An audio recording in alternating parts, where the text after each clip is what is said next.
Hi everyone, my name is McGee and I am a third-year, third-grade teacher in the suburbs of Illinois. I am here today because I am reading the next two chapters in Tales of a Fourth Grade Nothing. If you have not already read the first two chapters, you can go ahead and go back to my first video and read the first two chapters with me, and then you can be caught up with us now with the next chapters 3 and 4. I am super excited. I hope you liked the first two chapters. The next two chapters are going to be just as exciting, so come on and enjoy. Alright, so Judy Blume's Tales of a Fourth Grade Nothing. We are starting with Chapter 3, The Family Dog. Nobody ever came right out and said that Fudge was the reason my father lost the GCO account, but I thought about it. My father said he was glad to be rid of Mr. Yarby. Now he could spend more time on our other clients, like the Toddle Bite Company. My father is in charge of their new TV commercial. I thought maybe he could use me in it, since I know how to stand on my head, but he said he wasn't planning on having any headstanders in this commercial. My grandma taught me to stand on my head when I spent the night at her house. I can stay up for as long as 3 minutes. I showed my mother, my father, and Fudge how I can do it right in the living room. They were all impressed, especially Fudge. He wanted to know how to do it too. So I turned him upside down and tried to teach him, but he always tumbled over backwards. Right after I learned to stand on my head, Fudge stopped eating. He did it suddenly. One day he ate fine, and the next day, nothing. No, eat, he told my mother. She didn't pay too much attention to him until the third day. When he still refused to eat, she got upset. Fudge, you've got to eat, she said. You want to grow up to be a big and strong boy, don't you? No, grow, Fudge said. That night, my mother told my father how worried she was about Fudge. So my father did tricks for him while my mother stood over his chair trying to get some food into his mouth. But nothing worked, not even juggling oranges. Finally, my mother got a brilliant idea of me standing on my head while she fed Fudge. I wasn't very excited about standing on my head in the kitchen. The floor is awfully hard in there, but my mother begged me. She said, "It's very important for Fudge to eat. Please help us, Peter." So I stood on my head. When Fudge saw me upside down, he clapped his hands and laughed. When he laughed, he opens his mouth. That's when my mother stuffed some baked potato into it. But the next morning, I put my foot down. No, I don't want to stand on my head in the kitchen. Or anywhere else, I added. And if I don't hurry, I'll be late for school. Don't you care about if your brother starves? No, I told her. Peter, what an awful thing to say. Oh, he'll eat when he gets hungry. Why don't you just leave him alone? That afternoon when I came home from school, I found my brother on the kitchen floor playing with some boxes of cereals and raisins and dried up apricots. My mother was begging him to eat. No, no, no, Fudge shouted. He made a terrible mess, dumping everything on the floor. Please stand on your head, Peter, my mother said. It'll be the only way he'll eat. No, I told her. I'm not going to stand on my head anymore. I went into my room and slammed the door. I played with Dribble until supper time. Nobody ever worries about me the way they worry about Fudge. If I decided not to eat, they'd probably never even notice.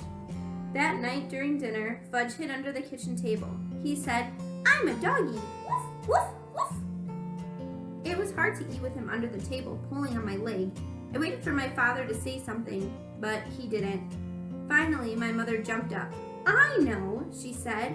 If Fudgy is a doggy, he wants to eat on the floor, right? If you ask me, Fudge never even thought about that, but he liked the idea a lot. He barked and nodded his head. So my mother fixed up his plate and put it under the table. Then she reached down and petted him like he was a real dog. My father said, "Aren't we carrying this a little too far?" My mother didn't answer. Fudge ate 2 bites of his dinner. My mother was satisfied. After a week of having him eat under the table, I felt like we really did have a family dog. I thought how great it would be if we could trade in Fudge for a nice Cocker Spaniel. That would solve all my problems. I'd walk him and feed him and play with him. He could even sleep at the edge of my bed at night. But of course, that was wishful thinking. My brother is here to stay, and there's nothing much I can do about it. Grandma came over with a million ideas about how to get Fudge to eat. She tricked him by making milkshakes in the blender. When Fudge wasn't looking, she threw in an egg. Then she told him if he drank it all up, there would be a surprise at the bottom of the glass. The first time he believed her, he finished his milkshake, but all he saw was an empty glass. There wasn't any surprise.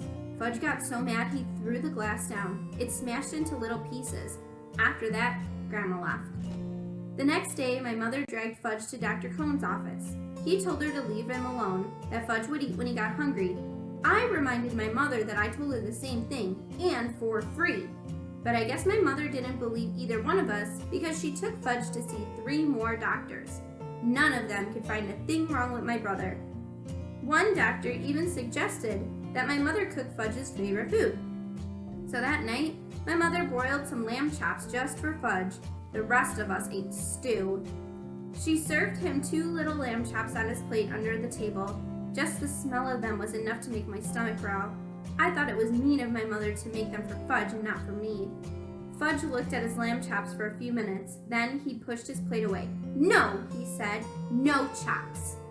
"Fudgy, you'll starve," my mother cried. "You must eat." "No chops, cornflakes," Fudge said. "Want cornflakes." My mother ran to get the cereal for Fudge. "You can eat the chop if you want them, Peter," she told me. I reached down and helped myself to the lamb chops. My mother handed Fudge his bowl for cereal, but he didn't eat it. He sat at my feet and looked up at me. He watched me eat his chops. "Eat your cereal," my father said. "No! No, eat cereal!" Fudge yelled. My father was really mad. His face turned bright red. He said, "Fudge, you will eat that cereal or you will wear it." This was turning out to be fun after all, I thought. And the lamb chops were really tasty. I dipped the bone in some ketchup and chewed away. Fudge messed around with the cereal for a minute. Then he looked at my father and said, "No, eat. No, eat. No, eat." My father wiped his mouth with his napkin, pushed back his chair, and got up from the table. He picked up the bowl of cereal in one hand and Fudge in the other. He carried them both into the bedroom. I went along, nibbling on the bone to see what was going to happen. My father stood Fudge in the tub and dumped the whole bowl of cereal right over his head. Fudge screamed. He sure can scream loud. My father motioned for me to go back to the kitchen. He joined us in a minute. We sat down and finished our dinner. Fudge kept on screaming. My mother wanted to go get him, but my father told her to stay where she was. He'd have enough of Fudge's monkey business at mealtimes. I think my mother was really relieved that my father had taken over. For once, my brother got what he deserved, and I was glad. The next day, Fudge sat at the table again, in his little red booster chair, where he belongs. He ate everything my mother put in front of him. "No more doggy," he told us. And for a long time after that, his favorite expression was, "Eat it or wear it." Chapter 4, My Brother the Bird. We live near Central Park. On nice days, I like to play there after school. I'm allowed to walk over by myself as long as I'm going to be with friends. My mother doesn't want me hanging around the park alone. For one thing, Jimmy Fargo has been mugged 3 times, twice for his bicycle and once for his money. Only, he didn't have any to give the muggers. I've never been mugged, but sooner or later I probably will be. My father told me what to do. Give the muggers whatever they want and try not to get hit in the head. Sometimes after you're mugged, you get to go to the police headquarters. You look at a bunch of pictures of the crooks to see if you can recognize the guys that mugged you. I think it would be neat to look at all those pictures. It's not that I want to get mugged, because that could be really scary. It's just that Jimmy Fargo's always talking about his visit to the police headquarters. My father got mugged once in a subway by 2 girls and a guy. They took his wallet and his briefcase. He still travels around by the subways, but my mother doesn't. She sticks to the taxis and buses. We live on the west side of the park. If I want to get to the zoo and the pony carts, I have to walk all the way through the east side. Sometimes my mother walks across the park with Fudge. He likes the animals a lot, especially the monkeys. He also likes the helium-filled balloons. But as soon as my mother buys him one, he lets it go. I think he likes to see it float up into the sky. My mother says that's a waste of money and she's not going to buy him any more balloons until he promises not to let him go. On Sundays, the park is closed to traffic, and you can ride your bike all over without worrying about being run down by some crazy driver. Even Fudge can ride. He has a little blue toddle bike, a present from my father's client, and when he's riding, he makes motorcycle noises. Vroom, vroom, vroom, he yells. In the fall, the leaves turn darker and drop off the trees. Sometimes there's a big leaf pile on the ground. It's fun to jump around in them. I never saw bright red, yellow, or orange leaves until the day my father took us on a drive in the country. The reason the leaves don't turn bright colors in New York is because of the air pollution, and that's too bad because yellow and orange and red leaves sound really cool. One nice sunny afternoon, I called Jimmy Fargo and we went to the park. Jimmy is the only kid on my block who was in my class at school, unless you count Sheila, and I don't. She lives in my building on the 10th floor. Henry, the elevator operator, is always making jokes about me and Sheila. He thinks we like each other. The truth is, I can't stand her. She's a real know-it-all, and I've discovered that most girls are. The worst thing about Sheila is the way she's always trying to touch me.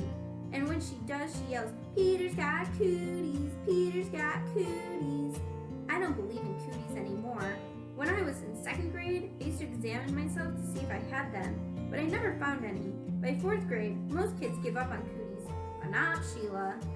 She's still going strong, so I have to keep a safe distance from her. My mother thinks Sheila is the greatest. She's so smart, my mother says, and someday she's going to be a real beauty. Now that's the funniest, because Sheila looks a lot like the monkeys that Fudge is crazy about. So maybe she'll look beautiful to some ape, but never to me. Me and Jimmy have this special group of rocks where we like to play when we're in the park.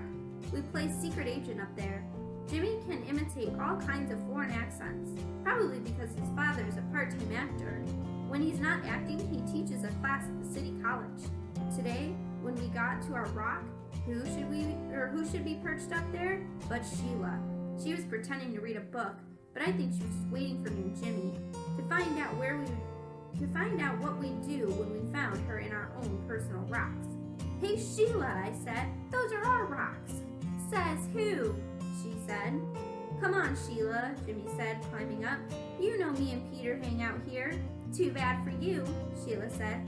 "Oh, Sheila," I shouted, "go and find yourself another rock." "I like this one," she says, as if she owned the park. "So why don't you two go find another rock?" Just then, who should be tearing down the path but Fudge? My mother was right behind him hollering, "Fudgy, wait for Mommy!" But when Fudge gets going, he doesn't wait for anybody. He was after some pigeons. "Birdie! Here, Birdie!" he called. That brother of mine loves birds, but he can't get it through his head that the birds aren't about to let him catch them. "Hi, Mom," I said. My mother stopped running. "Peter, am I glad to see you. I can't keep up with Fudge." "Mrs. Hatchard! Mrs. Hatchard!" Sheila called, stumbling down the rock. "I'll watch Fudge for you. I'll take very good care of him. Can't I, Mrs. Hatchard? Oh, please." Sheila jumped up and down and begged some more. Jimmy gave me an elbow in the ribs. He thought that my mother would let Sheila watch Fudge and we'd be able to get rid of her. We'd be free to play secret agent. But Jimmy doesn't know my mother, and she doesn't know that she would never trust Sheila with her dear little boy. Fudge, in the meantime, was screaming, "Come back, birdies! Come back to Fudgy!" Then my mother did a strange thing. She checked her watch and said, "You know, I do have to run back to the apartment. I forgot to turn on the oven." "Do you really think you can keep an eye on Fudge for just 10 minutes?" "Of course I can, Mrs. Hatchard," Sheila said. "I know all about babysitting from my sister." Sheila's sister Libby is in 7th grade. She's about as beautiful as Sheila. The only difference is she's bigger. My mother hesitated. "I don't know," she said. "I've never left Fudge alone before." She looked at me. "Peter?" "What?" "Will you and Jimmy help Sheila watch Fudge while I run home for a minute?" "Oh, Mom, do we have to?" "Please, Peter, I'll be right back. I'll feel better if all 3 of you were watching him." "What do you say?" I asked Jimmy. "Sure," he answered. "Why not?" "But I'm in charge of Fudgy, aren't I?" Sheila asked my mother. "Well, I guess so," my mother said to Sheila. You probably do know more about babysitting. Why don't you all just take Fudge over to the playground? Then I'll know where to find you. Swell, Mrs. Hatcher, Sheila said. Don't you worry. Fudge will be just fine. My mother turned to Fudge. Now you be a good boy for 10 minutes. Mommy will be right back, okay? Good boy, Fudgy said. Good. As soon as my mother was gone, Fudge took off. Can't catch me, he hollered. Can't catch Fudgy. Go get him, Sheila, I said. You're in charge, remember? Me and Jimmy horsed around while Sheila ran after Fudge. When she caught him, we decided we better go to the playground like my mother said. It was a lot easier to keep an eye on him in a smaller place. Anyway, Fudge likes to climb on the jungle gym, and that way he can't get lost. As soon as we got to the playground, Sheila started chasing me. Peter's got the cooties, Peter's got the cooties, she yelled. Cut that out, I said. So she chased Jimmy. Jimmy's got the cooties, Jimmy's got the cooties. Me and Jimmy decided to fight back. So what if she's a girl? She started it. We grabbed her by the arms. She squirmed and she tried to get away from us, but we wouldn't let go. We hollered really loud. Sheila's got the cooties, Sheila's got the cooties. All three of us were busy fooling around that we didn't notice Fudge up on the jungle gym until he called, Pita, Pita. That's how he says my name. What? I asked. See? Fudge flapped his arms around. Fudgy's a birdie. Fudgy's a birdie. Fly, birdie, fly. That crazy kid, I thought, running to the jungle gym with Jimmy and Sheila right behind me. But it was too late. Fudge already found out he didn't have wings. He fell to the ground, and he was screaming and crying, and his face was a mess of blood. I couldn't even tell where the blood was coming from at first. Then Jimmy handed me a handkerchief. I don't know how to clean it, but it was better than nothing. I mopped up some blood off of Fudge's face. Sheila cried, It wasn't my fault, honest, it wasn't. Oh, shut up, I told her. He's really a mess, Jimmy said, inspecting Fudge, and his teeth are gone too. What are you talking about, I asked Jimmy. Look at his mouth, Jimmy said. Now, while he's screaming. See? He's got a big space where he used to have front teeth. Oh no! Sheila screamed. He's right, Fudgy's teeth are gone. Fudge stopped crying for a minute. All gone? He asked. Open your mouth wide, I said. He did, and I looked in. It was true. His two top teeth were missing. My mother's going to kill you, Sheila, I said. Oh boy, was I glad I wasn't left in charge of my brother. Sheila cried louder. But it was an accident! He did it to himself! You better find his teeth, I said. Where should I look? Sheila asked. On the ground. She crawled around looking for Fudge's teeth while I tried to clean him up some more. See? Fudge said, showing me all his wounds. Boo-boo here and here. More boo-boo here. His knees and elbows were all scraped up. I'm going to get your mother, Jimmy hollered, running back out of the playground. Good idea, I called. I just can't find them, Sheila said. Well, keep looking, I yelled. Honestly, Peter, there aren't any teeth here. All gone? Fudge asked again. Not all, I told him. Just two. Fudgy started to scream. Want my teeth! Want my teeth! Jimmy must have met my mother on her way back to the park because it only took about 2 minutes for her to get there. By that time, a whole crowd of kids had gathered around us. Most of them were crawling on the ground like Sheila, looking for Fudge's teeth. My mother picked up Fudge. Oh, my baby, my precious, my little love. She kissed him all over. Show Mommy where it hurts. Fudge showed her all of his boo-boos, and then he said, all gone. What's all gone? My mother asked. His two front teeth, I said.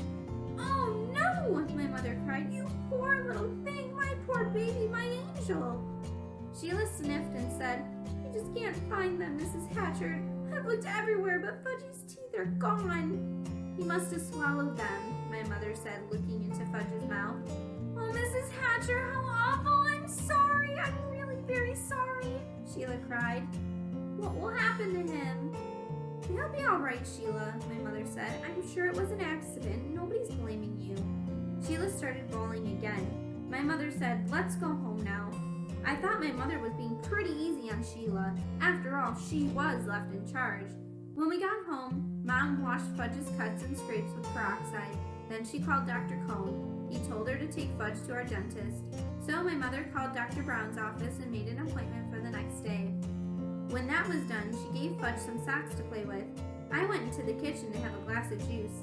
My mother followed me. "Peter Warren Hatcher," she said. "I'm sorry that I can't trust you for just 10 minutes. "Me?" I asked. "Trust me? What's that got to do with me?" My mother raised her voice. "I left your brother with you for 10 minutes, and you just look what happened. I'm disgusted with you." "It was Sheila's fault," I said. "You said Sheila was in charge. How come you're mad at me and not at Sheila?" "I just am," my mother shouted.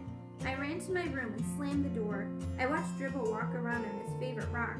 My mother said, "Meanest mother in the whole world," I told my turtle. "She loves Fudge more than she loves me. She doesn't even love me anymore. She doesn't even like me. Maybe I'm not her real son. Maybe somebody's left me in a basket at her doorstep. My real mom's probably a beautiful princess. I'll bet she'd like to have me back. Nobody needs me around here, that's for sure." I didn't eat much supper that night, and I had a lot of trouble falling asleep. The next morning, my mom came into my room and sat down on my bed. I didn't even look at her. "Peter," she said. I didn't answer. "Peter, I said some things yesterday that I really didn't mean." I looked at her. "Honest?" I asked. "Yes. You see, I was very upset over Fudge's accident and I had to blame somebody, so I picked you." "Yeah," I said, "you sure did. It wasn't your fault though, and I know that. It was an accident. It could have happened even if I had been on the playground myself." "He wanted to fly," I said. "Thought he was a bird." "I don't think he'll try to fly again," my mother said. "Me either," I told her. Then we both laughed, and I knew she was my real mother after all. Alright, so today's response questions for chapters 3 and 4 are: what was the main conflict or the problem in chapter 3? So what happened in chapter 3 that was the main conflict of that chapter? Number 2, what did Mr. Hatcher do to get Fudge to eat his food? How do you know? Number 3, in chapter 4, who does Mrs. Hatcher say is in charge of Fudge? What happens while Mrs. Hatcher is away? Number 4, how did Peter feel after getting home from the park? How do you know? And number 5 is a compare and contrast. Pick 2 characters from the first 4 chapters, so you can do chapter 1, 2, 3, or 4 to compare and contrast. Use a Venn diagram to help you answer this question. I hope you enjoyed my reading today of Tales of a Fourth Grade Nothing, Chapter 3 and Chapter 4. Be sure to check back tomorrow for our next 2 chapters, Chapter 5 and Chapter 6 of Judy Blume's Tales of a Fourth Grade Nothing. As always, I hope everybody is being safe, practicing social distancing, good hand washing, and are just trying to make the best of this situation. I hope everyone has an excellent rest of your day. See you tomorrow.